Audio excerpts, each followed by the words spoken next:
A Lowell man who was trying to honor his his son in a Native American mourning ceremony says firefighters ended it before he could finish.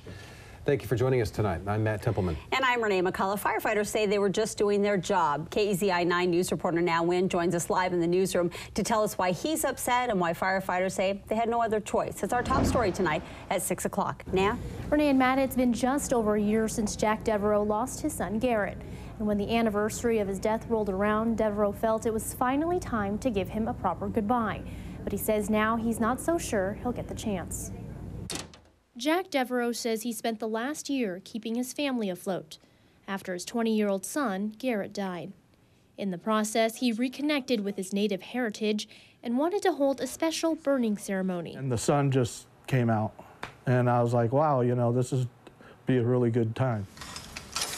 But things didn't turn out quite as he had hoped on Sunday. We got the initial call at 7:53 in the evening of a possible structure fire. He says the Lowell Fire Department barged in and put a stop to it. I can't explain it other than February 2nd, a year ago, I got a phone call.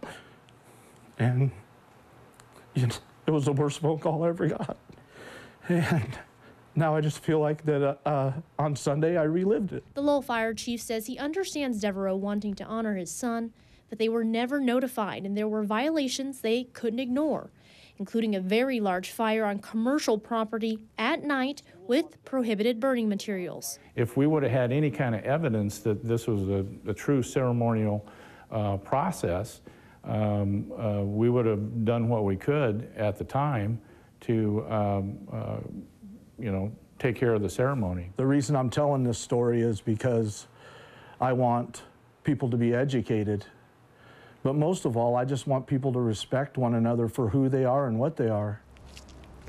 Firefighters insist they weren't discriminating against DEVEREAUX. They would have handled the situation the same with anyone because it's their job to put safety first. They first contact their fire chief or local fire agency to find out what regulations need to be adhered to.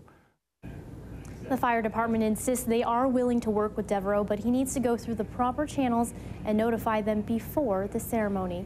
Live in the newsroom, HOEHN, KEZI 9 News.